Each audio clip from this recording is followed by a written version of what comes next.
C'est un sujet qui revient. Donc effectivement, je vais commencer par dire qu'il y a deux sujets, encore une fois, hein, je suis désolé de séparer, mais quand on parle d'impôt, entre guillemets, la première chose, c'est que sur le prêt, on n'est pas du tout sur de l'impôt. Donc ça, c'est quand même une partie de l'offre, et donc c'est complètement exclu de cette logique. Sur la partie don, moi je dirais que oui, c'est une forme d'impôt, mais un impôt qui est volontaire déjà. L'idée de se dire derrière qu'on accepte ou pas de le financer, je veux dire, c'est chacun qui décide, mais si on ne le finance pas, le projet ne se fera pas. Donc après, c'est un choix collectivement de le faire ou pas. Après, moi, sur l'impôt, j'ai une vision, pas angélique évidemment, mais l'impôt au départ, c'est quelque chose de plutôt positif, parce que c'est une façon de mettre ensemble des moyens pour mieux vivre. C'est le principe de la collectivité.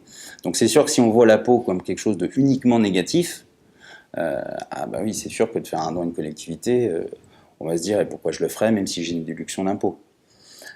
Sauf qu'à un moment, il faut savoir ce qu'on veut. Est-ce qu'on veut continuer à avoir des écoles gratuites? Est-ce qu'on veut continuer à avoir des hôpitaux? Est-ce qu'on veut... Enfin voilà, c'est plus une discussion, je dirais, de société, et une vision de la société, plus qu'autre chose.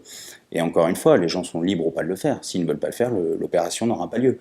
À côté d'Angers, là, on a une opération de don pour une aire de jeu pour une commune, Saint-Augustin-des-Bois, qui a eu des soucis avec les emprunts toxiques. Donc à un moment, les banques ont prêté aux collectivités, ont fait des emprunts en collectivités basés sur le franc suisse, et malheureusement, ça ne s'est pas passé comme prévu, ça a coûté des milliards à l'État.